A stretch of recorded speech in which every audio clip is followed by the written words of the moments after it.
नमस्कार, सुदूरपश्चिम न्यूजमा स्वागत छ। म निखिल आचार्य। राष्ट्रियताको पहरेदारी, जनअधिकारको पक्षमा खबरदारी। यो हो न्यूज नेपाल टेलिभिजन। सुदूरपश्चिम न्यूजको सुरुमा हेडलाइन्स। सुदूरपश्चिममा सत्तारूढ दलका नेताबाट सरकारी गाडी फिर्ता मागियो। फेरि गाडी दिन ऐन संशोधन गर्नुपर्ने।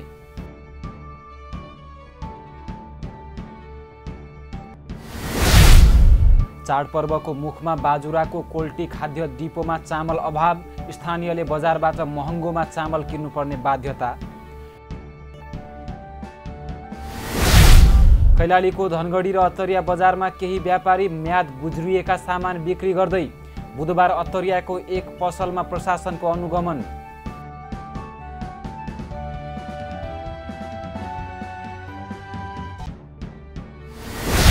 र खोलामा पुल नहुँदा कैलालीको गोदावरीमा स्थानीयलाई आवत जावतमा शास्ति। गम्भीर बिमारीलाई स्वास्थ्य संस्था लैजान कठिनाई।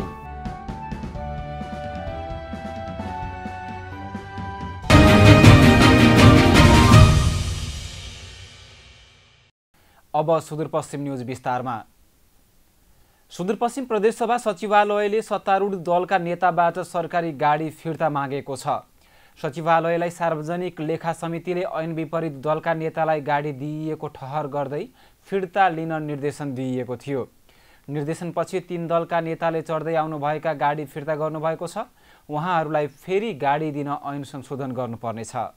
नेकपा माओवादी केन्द्र, एकीकृत समाजवादी र नागरिक उन्मुक्ति पार्टी सुदूरपश्चिम प्रदेश संसदीय दलका नेताबाट सरकारी गाडी फिर्ता लिइएको छ। प्रदेशसभा सचिवालयले उहाँहरूले प्रयोग गरिरहनु भएको गाडी फिर्ता मागेको हो। सुदूरपश्चिम प्रदेशसभा सचिवालयका सूचना अधिकारी युवराज जैसीका अनुसार प्रदेशसभाको सार्वजनिक लेखा समितिले गत महिना ती गाडी ऐन विपरीत संसदीय दलका नेताले प्रयोग गरेको ठहर गरेको थियो। समितिले सचिवालयलाई ऐन विपरीत प्रयोग भइरहेका गाडी 3 दिनभित्र फिर्ता लिन निर्देशन दिएको थियो। प्रदेशसभा सचिवालयले भदौ 24 गते सत्ता साझेदार तीनै पार्टीका संसदीय दलका नेताहरूलाई सरकारी गाडी फिर्ता गर्न पत्राचार गरेको थियो। त्यसको केही दिनपछि संसदीय दलका नेताहरूले प्रयोग गरिरहनुभएका गाडी सचिवालयले फिर्ता लिएको जैसीले जानकारी दिनुभयो। सचिवालयबाट चाहिँ विभिन्न मितिमा विगतमा हाम्रो संसदीय दलका नेताहरूले प्रयोग गरिरहनुभएका सवारी साधनहरू लेखा समितिको चासो बढेपछि लेखा समितिले हाम्रो सचिवालयलाई उक्त चाहिँ कानुन विपरीत उपलब्ध गराइएको र त्यसरी उपलब्ध गराइएका सम्पूर्ण सवारी साधनहरू फिर्ता माग्ने भन्ने खालको चाहिँ निर्देशन हामीले सचिवालयले दिए पश्चात हामीले चाहिँ 24 गते हाम्रो चाहिँ भदौको 24 गते हामीले सम्पूर्ण दलका नेताहरूलाई पत्र काटेका थियौँ फिर्ता गर्दिन भनेर।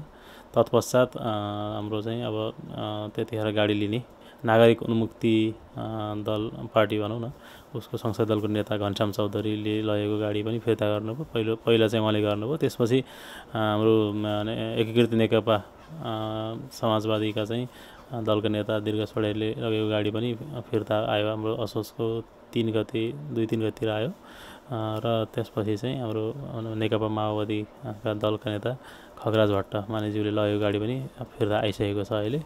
अब ती चाहिँ हामीसँग अहिले अब चाहिँ सचिवालयकै परिसरमा हामीले राखेका छौँ। उहाँहरूले अहिले सम्पूर्ण चाहिँ बुझेका भनौँ न सबैले लगेका चाहिँ फिर्ता प्राप्त भइसकेको चाहिँ जानकारी गराउँदछ। नागरिक उन्मुक्ति पार्टीका संसदीय दलका नेता घनश्याम चौधरीले प्रयोग गरिरहनु भएको C1J309 नम्बरको गाडी फिर्ता गर्नुभएको छ। यस्तै एकीकृत समाजवादी संसदीय दलका नेता दीर्घ सोडारीले प्रयोग गर्दै आउनु भएको C1J276 नम्बरको गाडी पनि फिर्ता आएको छ। यस्तै माओवादी केन्द्र संसदीय दलका नेता खगराज भट्टले प्रयोग गर्दै आउनु भएको सुदूरपश्चिम प्रदेश 01-001J0434 नम्बरको गाडी पनि प्रदेशसभा सचिवालयले फिर्ता लिएको छ। प्रदेशसभाका पदाधिकारी तथा सदस्यको पारिश्रमिक र सुविधा सम्बन्धी पहिलो संशोधन ऐन 2079 का आधारमा ती गाडी सत्ता पक्षका संसदीय दलका नेतालाई दिइएको थियो। प्रदेशसभाका पदाधिकारी तथा सदस्यहरूको पारिश्रमिक तथा सेवा सुविधा सम्बन्धी ऐनको पहिलो संशोधन 2079 को दफा 6 को उपदफा 1 मा सवारी साधन तथा इन्धन सुविधा शीर्षकमा सभामुख, उपसभामुख, विपक्षी दलको नेता, सत्तापक्षको प्रमुख सचेतक र समितिका सभापतिलाई चालक सहितको सवारी साधन 1 र अनुसूची 1 मा उल्लेख भए बमोजिम इन्धन र मोबिल उपलब्ध गराइने भनिएको छ। ऐनमा उल्लेख अनुसूची 1 मा भने सत्तामा रहेका दलका नेतालाई गाडी सुविधा दिने उल्लेख गरिएको छैन। ऐनले अनुसूची अनुसार सुविधा दिने भने पनि अनुसूचीमा उल्लेख नभएकाले ती गाडी फिर्ता लिइएको हो। अब यो कानुनमा कस्तो खालको चाहिँ अलिकति समस्या भइदियो भने यो गत वर्ष चाहिँ प्रदेश सभाका पदाधिकारी र सदस्यको सुविधा सम्बन्धी ऐन संशोधन भयो र त्यो संशोधन पश्चात चाहिँ ऐनको दफा 6 मा चाहिँ दलका नेताहरू लगायत संसदीय सत्तापक्ष संसदीय दलका नेता सत्तापक्ष संसदीय दलका प्रमुख सचेतक लगायतका पदाधिकारीहरूलाई समेत उपलब्ध गराउने भन्ने खालको चाहिँ व्यवस्था भयो र त्यतिखेर नै एउटा खालको चाहिँ अनुसूची पछाडि अब अनुसूची 1 बमोजिमको सुविधा दिने भन्ने थियो। त्यो अनुसूची 1 मा चाहिँ दलको नेताले के कति चाहिँ सुविधा पाउने भन्ने खालको डिफाइन चाहिँ भएन र प्रमुख सचेतकको हकमा पनि तत्कालीन अवस्थामा चाहिँ सत्तापक्षका प्रमुख सचेतक भन्ने थियो। अब अहिले चाहिँ त्यो शब्दावली परिवर्तन भएर सत्तापक्ष संसदीय दलका प्रमुख सचेतक भन्ने आएपछि उहाँहरूलाई पनि सुविधा दिन अलिकति चाहिँ अप्ठ्यारो भयो। अब यो चाहिँ सरकारले अब उहाँहरूलाई ऐनमा भएको व्यवस्था बमोजिम कार्यान्वयन गर्नका लागि चाहिँ सुविधा उपलब्ध गराउने हो भने अनुसूची संशोधन ल्याउनुपर्छ हैन, होइन भने अब त्यसपछिको सरकारको अब योजना के छ, कसरी कुन हिसाबले कानुन संशोधनमा ल्याउँछ भन्ने कुरामा भर पर्छ। कानुन संशोधन भए पश्चात उहाँहरूलाई सहजै रूपमा त्यही अनुसार चाहिँ अब उपलब्ध गराउने नगराउने भन्ने कुरो कानुनमा के व्यवस्था हुन्छ त्यही अनुसार गरिन्छ। सोही ऐनमा उपदफा 1 बमोजिम उपलब्ध गराइएको सवारी साधनको मर्मत र सम्भार खर्च प्रदेश सरकारले बेहोर्नुपर्ने भनिएको छ।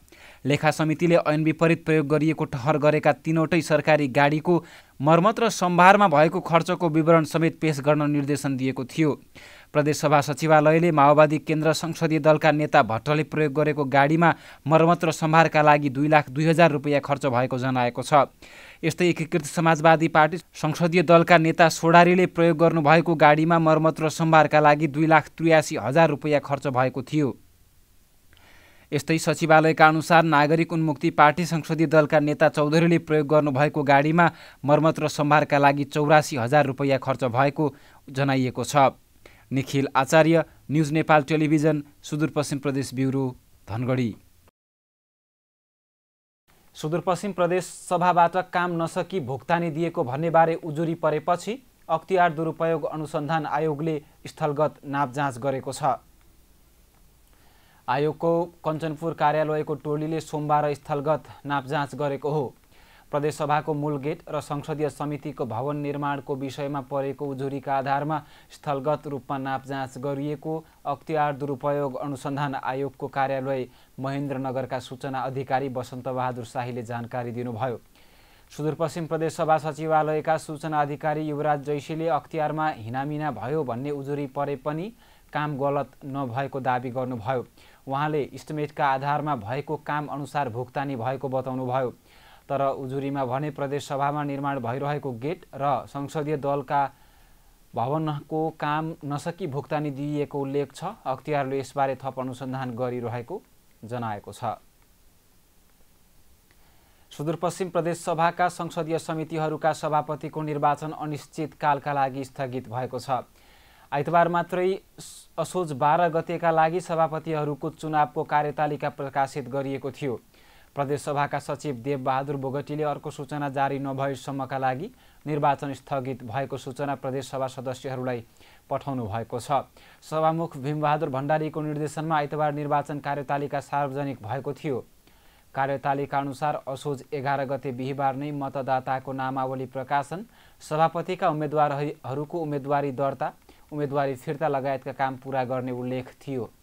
यस्तै असोज 12 गते शुक्रबार दिउँसो 11 बजे सभापतिको चुनाव गर्ने भनिएको थियो। मिनी पार्लियामेन्ट मानिने संसदीय समितिहरू प्रदेशसभाको बैठक बसेको 8 महिना पुग्दा समेत सभापतिविहीन बनेका छन्।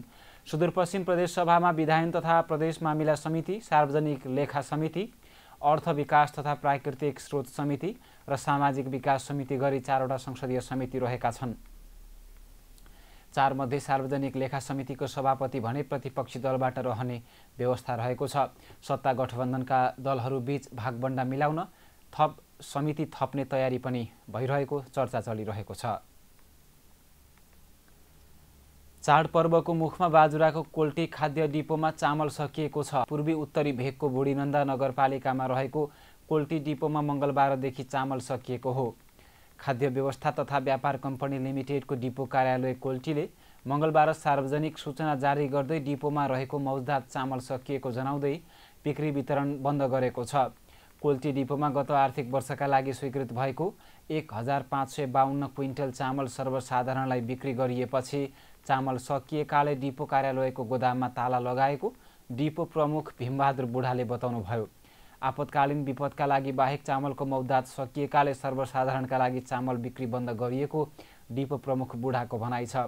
कोल्टी डिपोमा चामल ढुवानीका लागि प्रादेशिक कार्यालयसँग समन्वय भइरहेको उहाँले बताउनुभयो।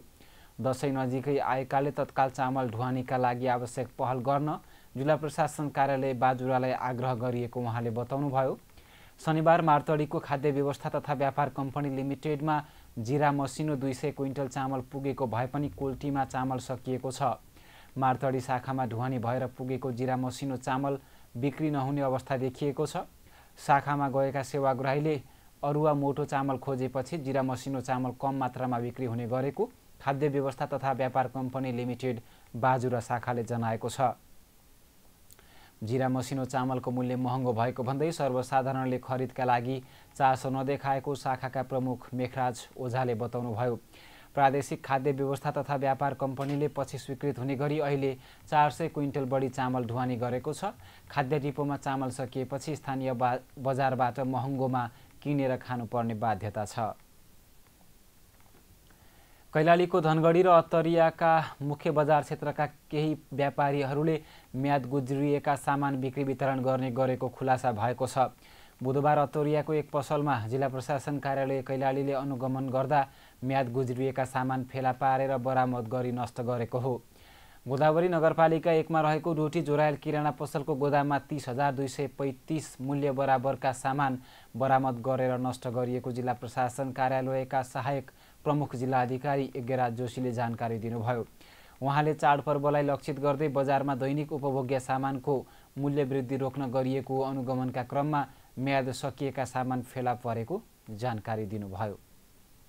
दशैं तिहार र छठ पर्वलाई लक्षित गर्दै सरकारले असोज 21 गतेदेखि सहुलियत पसलहरू सञ्चालन गर्ने भएको छ।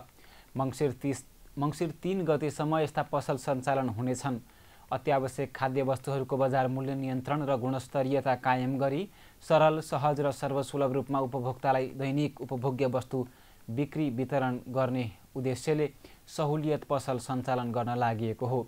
उद्योग, वाणिज्य तथा आपूर्ति मन्त्रालय अन्तर्गत रहेका खाद्य व्यवस्था तथा व्यापार कम्पनी, साल्ट ट्रेडिङ कर्पोरेसन र दुग्ध विकास संस्थानले सुपथ मूल्य पसल सञ्चालन गर्नेछन्।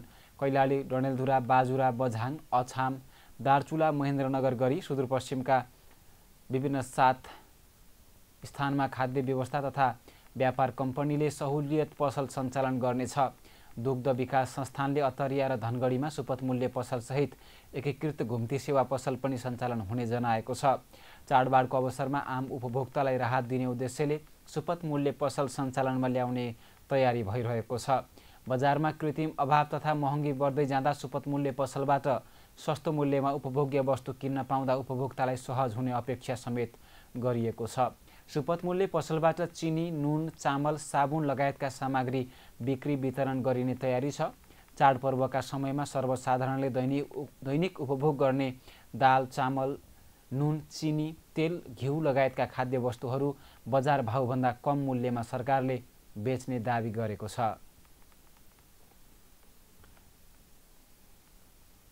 नगर प्रहरी धनगढीका इन्चार्ज बर्खास्तमा पर्नु भएको छ।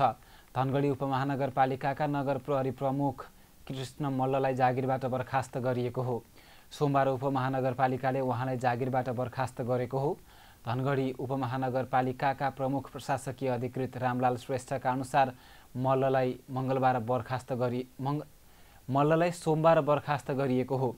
नगर प्रमुख गोपाल हमालले गर्नुभएको स्थलगत छड्के अनुगमनका क्रममा उहाँ ड्युटीमा नभेटिएपछि बर्खास्त गरिएको उपमहानगरपालिकाले जनाएको छ। कैलालीको गोदावरी नगरपालिका 4 मा रहेको दमदारे खोलामा पुल नहुँदा स्थानीयलाई आवत जावतमा समस्या भएको छ। खुटिया दिपायल फास्ट ट्र्याक अन्तर्गत पर्ने उक्त खोलामा पुल निर्माणको ठेक्का भइसक्दा पनि काम सुरु हुन नसकेको हो। खोलामा पुल नहुँदा गम्भीर बिमारीलाई स्वास्थ्य संस्था लैजान समेत समस्या भइरहेको छ। कैलालीको गोदावरी नगरपालिका 4 मा रहेको दमदारे खोलामा पुल नहुँदा हातखोलीका स्थानीयहरू वर्षौंदेखि आवत जावतमा समस्या भोग्दै आइरहेका छन्। खुटिया दिपायल फास्ट ट्र्याक अन्तर्गत पर्ने उक्त खोलामा पुल निर्माणको ठेक्का भइसक्दा पनि काम सुरु हुन नसकेको हो।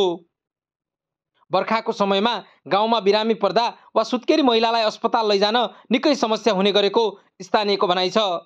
बन्दगाडा स्याउलेबाट बन्दगाडा हाटखोली मुनिबार पुग्दासम्म हामीलाई यो बन्दगाडा दोकान खोलामाको पुलको अभाव साला 2वटा गाडी माथि 2-3 किलोमिटर बन्द हाटखोलीभन्दा माथि पानी पिच भएर हामीले अवरोध पाएका छौँ। तर बन्दगाडाबाट हाटखोली हामीलाई निमावि मावि भन्नाले उसो मावि स्कुल बन्दगाडा भएको हुनाले हाम्रा विद्यार्थीहरू बन्दगाडाका विद्यार्थीहरू परीक्षा दिनलाई असम्भव भइरहेको छ। माथिको पुल बनाउन यहाँ पुल परिदिए राम्रो हुन्थ्यो नि। उहाँको पुल हाल्यो, यहाँ पानी त चाहिने कति पानी छ यहाँ बगेको, त्यो चाहिने मान्छेलाई कति गाडी रोकिया छ, कति विद्यार्थी रोकिए यहाँ।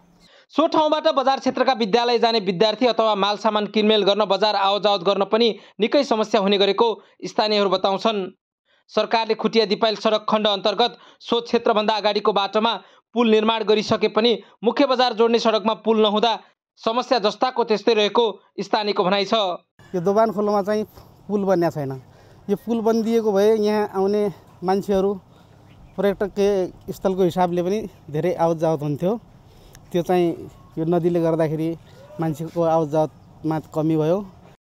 हातखोलीमा धेरै जसो पर्यटकहरू गर्मी छल्न जाने गर्दछन्। तर पुल नहुँदा आएका पर्यटकहरू पनि आधा बाटोबाटै फर्केर जानुपर्ने बाध्यता रहेको उनीहरूको भनाइ छ। पुल पनि छैन। पुल नहुँदाखेरि हाम्रो लगभग धेरै पर्यटकहरू आउँदैनन्। यहाँ जति आउँथे पर्यटक यो पुल बन्नु भन्दा पहिला माथिको पुल बन्यो के। अनि अर्को कुरा जुन मूल बाटोबाट पानी पिच भएर जानुपर्ने हो यहाँ नबनेर माथि तपाईँको यो लगभग हाटखोलीको 1 किलोमिटर अगाडिबाट पानी पिच भएर तपाईँको 20 किलोमिटर माथि पानी पिच गर्दाखेरि तपाईँको यो बाटो चाहिँ अहिले तपाईँ हेर्न सक्नुहुन्थ्यो। अब हाम्रो बाटोको समस्याले गर्दा हामी त्यहाँ जान सकेनौँ। सरकारले सो खोलामा पुल निर्माणका लागि 2079 जेठ 25 गते गुलिबर कुटुम्ब भुवनेश्वरी जेबीसँग 5,19,78,000 मा ठेक्का सम्झौता गरेको थियो। निर्माण कम्पनीले 2080 मङ्सिर 24 गते निर्माण सम्पन्न गर्नुपर्ने भए पनि हालसम्म सो ठाउँमा पुल निर्माणको काम सुरु नै हुन सकेको छैन। समयमा काम सुरु गर्न भनी पटक पटक पत्राचार गर्दा पनि निर्माण कम्पनीले अटेरी गरेको खुटिया दिपायल चैनपुर उरै भन्ज्याङ सडकका सूचना अधिकारी दिनेश रैखोलाले जानकारी दिनुभयो। उहाँले निर्माण कम्पनीलाई पुनः 7 दिनभित्र सम्पर्कमा आउन पत्राचार गरिएको बताउँदै कार्यालयमा सम्पर्क गरी तत्काल काम सुचारू नगरे ठेक्का तोड्ने प्रक्रियातिर अगाडि बढाउने जानकारी दिनुभयो। हुन्छ, हामीले त्यो निर्माण व्यवसायलाई पटक पटक ताकेता गरिसकि होइन, त्यसले पेस्की लगेको थियो, मोबिलाइजेसन पेस्की पनि फिर्ता गरिसकेका छौँ त्यसको होइन, त्यो पुलको पेस्की मोबिलाइजेसन पेस्की हसुल भइसकेको छ। अब त्यो 3 दिन अगाडि मात्रै मैले त्यसलाई 7 दिनभित्र कार्यालयमा सम्पर्क गरेँ, निर्माण कार्य सुचारू गर्न भनेर पत्राचार भइसकेको छ। 7 दिनभित्र त्यो सम्पर्कमा आउँछ होला अनि निर्माण कार्य अगाडि बढ्छ। हामी त्यसपछि त्यो ठेक्का तोड्ने प्रक्रियातिर जान्छौँ, पत्रिकामा सूचना निकाल्छौँ। यो अहिले आधिकारिक पत्र मात्रै भयो होइन, राष्ट्रिय पत्रिकामै सूचना निकाल्छौँ। त्यसले सम्पर्कमा आएन भनेपछि ल त्यो के कारणले तिमीले सम्पर्कमा आउनु नसक्यो 1 दिनभित्र आउनु भनेर त्यसलाई म्याच दिएर पत्रिकामा सूचना चाहिँ आउँछ। त्यसपछि त्यो ठेक्का तोड्ने प्रक्रियामा जान्छ नि त? त्यो तोड्ने त्यो सूचना निकाल्नु भनेको तोड्ने प्रक्रिया स्टेप नै हुने त्यो भन्दा। निर्माण कम्पनीले काम सुरु नगर्दा मङ्सिरमा सम्पन्न गर्नुपर्ने पुलको काम सुरु नै हुन नसकेको हो। खुटिया दिपायल सडक खण्डको बजेट कार्यान्वयन गर्ने निकायले समयमा पुल निर्माणका लागि पहल गरिदिनुपर्ने स्थानीयको माग रहेको छ। राजन जयगढी, न्युज नेपाल टेलिभिजन, सुदूरपश्चिम प्रदेश ब्युरो, धनगढी। बैतडीमा गाडीको ठक्करबाट सशस्त्र प्रहरी हवलदारको घटनास्थलमै मृत्यु भएको छ। पाटन नगरपालिका 8 हरिचनका अन्दाजी 37 वर्षीय नरेन्द्र सिंह महराको बसको ठक्करबाट मृत्यु भएको हो। उहाँ आश्रित गुल्म बाजुरामा सशस्त्र प्रहरी हवलदारका रूपमा कार्यरत हुनुहुन्थ्यो। बाजुराबाट बुधबार बिहान 2 बजेतिर दशरथचन्द राजमार्ग अन्तर्गत हरिचन मोडमा पैदल घरतर्फ गइरहेका बेला सुदूरपश्चिम यातायातको ना 8ख7970 नम्बरको बसले उहाँलाई ठक्कर दिएको जिल्ला प्रहरी कार्यालय बैतडीका प्रहरी प्रवक्ता प्रहरी निरीक्षक योगेश खत्रीले जानकारी दिनुभयो। धनगढीबाट दार्चुलातर्फ गएको बसले महरालाई ठक्कर दिएको प्रहरीले जनाएको छ। बस चालक कञ्चनपुरको पुनर्वास नगरपालिका 1 घर भएका जनकराज गिरीलाई खोचलेकबाट नियन्त्रणमा लिइएको प्रहरीले जनाएको छ। घटनाका विषयमा थप अनुसन्धान भइरहेको छ। कञ्चनपुरमा एक वृद्धको बसको ठक्करबाट मृत्यु भएको छ। भीमदत्त नगरपालिका 7 हल्दुखालका 65 वर्षीय धनगिरी भुलको बसको ठक्करका कारण मङ्गलबार दिउँसो मृत्यु भएको प्रहरीले जनाएको छ। कैलालीमा मोटरसाइकलको ठक्करबाट एकजना घाइते हुनुभएको छ। गौरीगङ्गा नगरपालिका 1 का 60 वर्षीय साइकल यात्री विजयराम नगौरालाई मोटरसाइकलले ठक्कर दिँदा मङ्गलबार घाइते हुनुभएको हो। नगौरालाई सोही ठाउँका भागीराम चौधरीले चलाउनु भएको C2 प 4472 नम्बरको मोटरसाइकलले ठक्कर दिएको इलाका प्रहरी कार्यालय चौमालाले जनाएको छ। कैलालीको टिकापुरमा मोटरसाइकल दुर्घटना हुँदा एकजना घाइते हुनुभएको छ। टिकापुर नगरपालिका 1 बनगाउँ बीचका पूर्वा चोकमा C5 प 3437 नम्बरको मोटरसाइकल अनियन्त्रित भई दुर्घटना भएको इलाका प्रहरी कार्यालय टिकापुरले जनाएको छ। दुर्घटनामा चालक भजनी नगरपालिका 3 का 23 वर्षीय मोहन चौधरी घाइते हुनुभएको छ। उहाँको कोहलपुर मेडिकल कलेजमा उपचार भइरहेको प्रहरीले जनाएको छ। यो समाचारसँगै हामी सुदूरपश्चिम न्युजको अन्त्यमा आइपुगेका छौं। समाचार सक्नु अघि हेडलाइन्स पुनः एकपटक। सुदूरपश्चिममा सत्तारूढ दलका नेताबाट सरकारी गाडी फिर्ता मागियो। फेरि गाडी दिन ऐन संशोधन गर्नुपर्ने।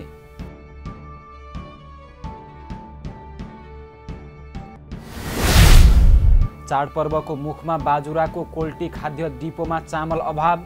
स्थानीयले बजारबाट महँगोमा चामल किन्नुपर्ने बाध्यता।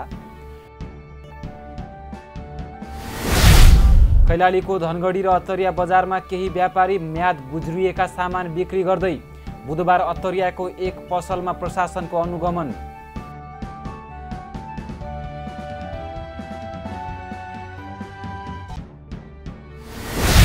र खोलामा पुल नहुँदा कैलालीको गोदावरीमा स्थानीयलाई आवत जावतमा शास्ति। गम्भीर बिमारीलाई स्वास्थ्य संस्था लैजान कठिनाई।